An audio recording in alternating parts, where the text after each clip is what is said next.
Assalamualaikum warahmatullahi wabarakatuh. Assalamualaikum.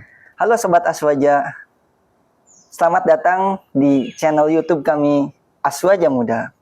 Bersama saya Reva Ahmad, tentunya di program mulia kita Kalam Ramadan, menata hati menggapai ridho ilahi.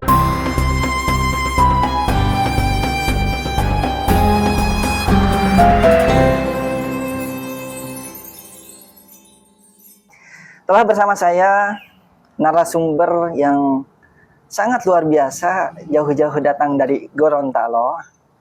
Dan beliau adalah Lurah Pondok Pesantren Luhur Wahid Hasyim Semarang periode 2026. Mungkin kita bisa sapa bersama-sama terlebih dahulu. Assalamualaikum Kang Idward. Waalaikumsalam warahmatullahi wabarakatuh. Bagaimana kabarnya? Alhamdulillah sehat afiat. Antum gimana kabarnya? Alhamdulillah, ana aidan fi sihah wal afiyah. Alhamdulillah. Gimana nih rasanya di pagi hari yang cerah ini? Ya, alhamdulillah di pagi yang cerah ini tentu kita patut bersyukur ya. Karena kita dibangunkan ya sepertiga malam, kemudian kita sahur, kemudian kita melaksanakan ibadat, sholat subuh dan masih bisa menghirup udara yang segar hingga pagi ini. Dan semoga seterusnya ya. Amin. Amin. Ya Rabbal Alamin. Kang Idward. Ya. Ngomong-ngomong, masih seputar bulan Ramadan nih.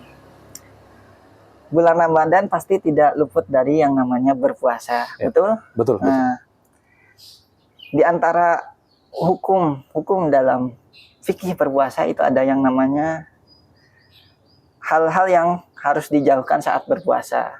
Di antaranya ialah memasukkan sesuatu ke salah satu lubang, di antaranya lubang mulut.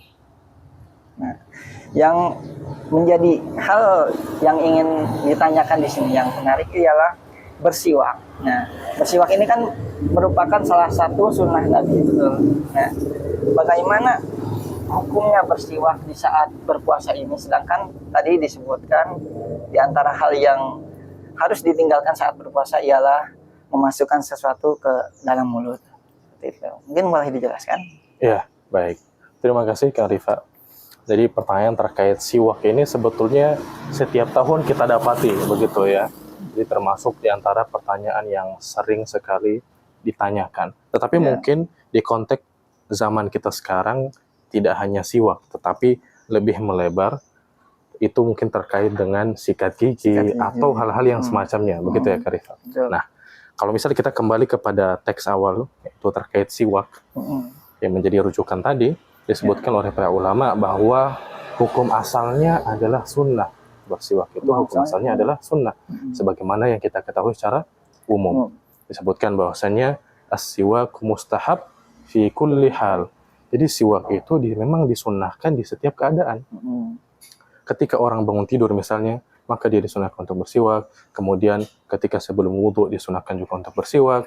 Kemudian orang ketika hendak melaksanakan sholat juga disunahkan untuk bersiwak. Kenapa? Sangat disunahkan di keadaan-keadaan ini.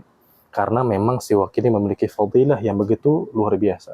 Contohnya misal ketika kita hendak melaksanakan sholat, kemudian kita bersiwak, maka ada fadilah yang luar biasa yang akan kita dapatkan.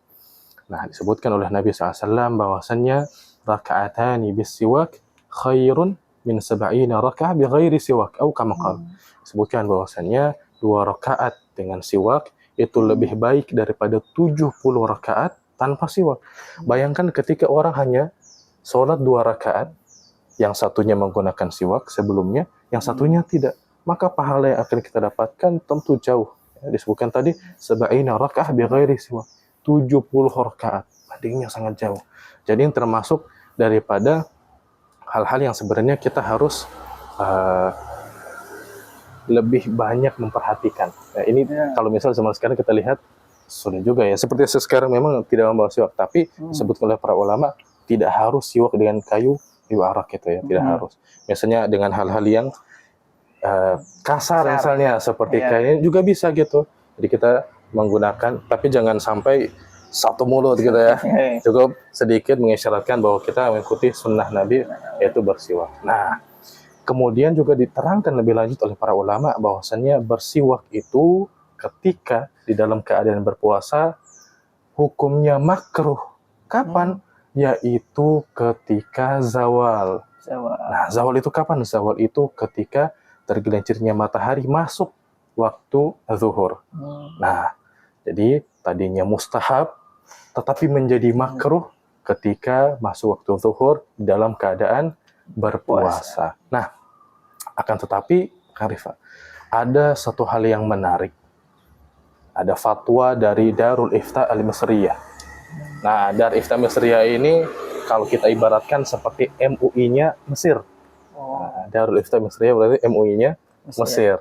Nah, di antara fatwa mereka menyebutkan bahwasannya orang-orang yang mereka dalam kesehariannya, jadi ketika berpuasa, mereka itu berinteraksi dengan banyak orang, bersosialisasi, maka afdal bagi mereka untuk menyikat gigi. Jadi bukan hanya jawaz boleh, tapi malah afdal, lebih utama bagi mereka untuk bersikat gigi, untuk menyikat gigi ketika puasa. Loh, tadi kan makruh ya disebutkan. Nah, jadi Darul Ifta Al-Misriyah ini mereka menggunakan kaidah. Kaidahnya apa? Kalau kamu tahu mungkin? Darul mafasid muqaddamun ala jalbil masalih. Jadi menghindari atau kita membuang jauh-jauh itu mafasid ya, mafsadat itu lebih dikedepankan daripada mengambil masalih, kebaikan. Nah, mana yang disebut dengan mafsadat di sini, kemudian mana yang disebut dengan masalih di sini? Nah, mafsadatnya itu adalah ketika kita sedang berpuasa, kemudian aroma mulut kita yang mohon maaf kurang sedap itu ya, apalagi di siang hari menuju sore hari ketika berbuka, Masya Allah, aktivitas itu mengganggu orang, maka ini adalah mafsadat. Maka meninggalkan mafsadat ini disebutkan muqaddamun, lebih utamakan daripada apa? Mengambil maslahat. Maslahatnya apa? Disebutkan bahwasannya la khulufu famis shaim atyab indallah min rihil misk. Bahwasannya aroma mulutnya, sungguh aroma mulutnya orang yang berpuasa itu atyab, lebih wangi, lebih harum indallah, di sisi Allah, daripada aroma minyak kasturi, daripada misik-misik.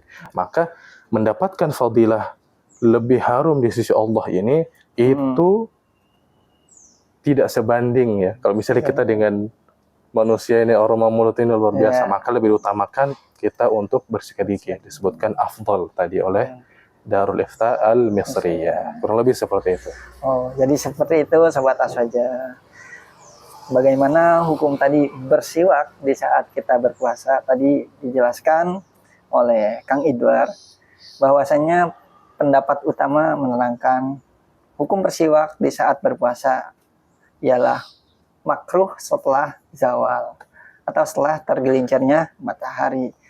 Adapun pendapat lain yang bisa menjadi pertimbangannya para Sobat Aswaja muda nih, yang tidak luput dari sosialisasi dengan masyarakat, dari komunikasi dengan orang lain, mungkin bisa mengambil pendapat tadi yang sudah dijelaskan oleh Kang Idwar dari Darul Ifta Al-Misriyah, bahwasanya dengan dalil meninggalkan mafsadat, meninggalkan sesuatu yang bisa bikin kerusakan itu lebih utama daripada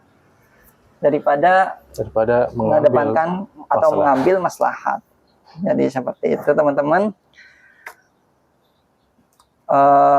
Oke, mungkin di sesi kali ini kita cukup untuk bahas tentang bersiwak yang merupakan ketentuan hukum di saat berpuasa yang harus kita telusuri nih teman-teman Aswaja muda. Oke. Saksikan terus konten Aswaja muda selanjutnya. Wabillahi taufiq wal hidayah. Wassalamualaikum warahmatullahi wabarakatuh. Waalaikumsalam.